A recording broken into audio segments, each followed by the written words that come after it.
Hello everyone, I have problem number 4 partially worked down here, actually completely worked. I'm going to kind of work backwards through it so that you can see what I did.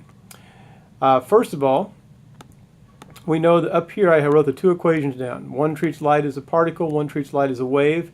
Notice that the particle equation has three variables: E for energy, which is measured in joules, H, which is Planck's constant, which is measured in joules per hertz, and the numerical value is 6.63 times 10 to the negative 34th joules per hertz.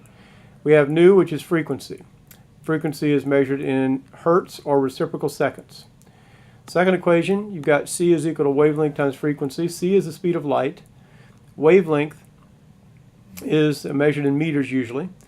And nu, once again, is frequency, which is either measured in hertz or reciprocal seconds. Reciprocal second is written as 1 over s. All right, so in this problem, the first thing I did was change the nanometers into meters. And the reason for that is the speed of light up here is given in meters per second usually. So I changed nanometers to meters, and my unit here would be meters. So I would have 662 nanometers, nanometers on top, nanometers on the bottom, so they cancel, meters on top of the conversion factor, and you end up with 6.62 times 10 to the negative 7th meters. All right, now we are ready to deal with the problem at hand. There are two ways you can approach this problem. One way was the way Chase suggested the other day in class, and that would be to solve for frequency using this equation and plug into this equation. The reason you need to do that is because we're asked for energy and we're given wavelength. The equation with energy doesn't have wavelength in it, so we're going to have to figure out how to tie wavelength into the energy equation. So one way to do it is use the wavelength equation, solve for frequency, and then plug that number into the energy equation.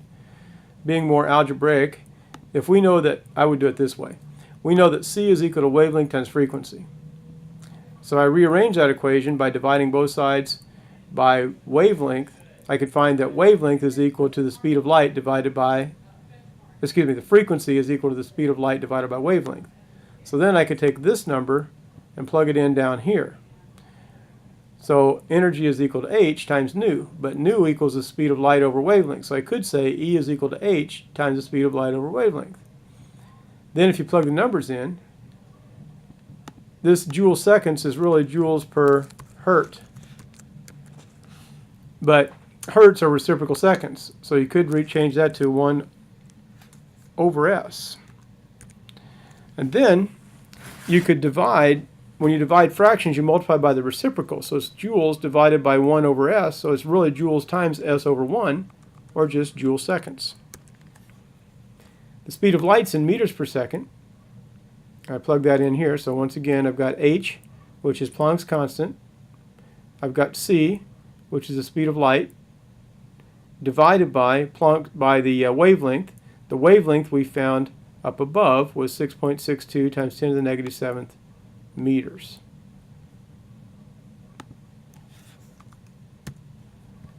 Okay, now looking at unit cancellations, if you have joule seconds times meters per second, seconds cancel and you end up with joule meters divided by meters. Then meters cancel, so you just end up with plain old joules for your answer.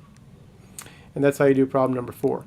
Problem number 5 is the same type of logic, except this time you're solving for wavelength and you're given energies. So you're going to need to use this combined equation. And the tricky thing about this question is that you need to get the electron off the surface. So you're going to remove the electron, and you're going to need to project the electron. So the electron needs to leave the surface, and it needs to have energy in addition to what it takes to leave the surface. So the total energy that's needed is the sum of the two energies, which means it's going to be 4.8 times 10 to the negative 19th. 4.8 times 10 to the negative 19th. I got that by adding the two energies together. All right, I think that's all I need to say probably. The rest of them are simpler plug and chugs. So you're just going to write the formula and plug in the numbers. Number 4 and number 5 are probably the two more difficult problems on the problem set. So come to see me in Learning Lab if you have more questions. Hopefully this helped.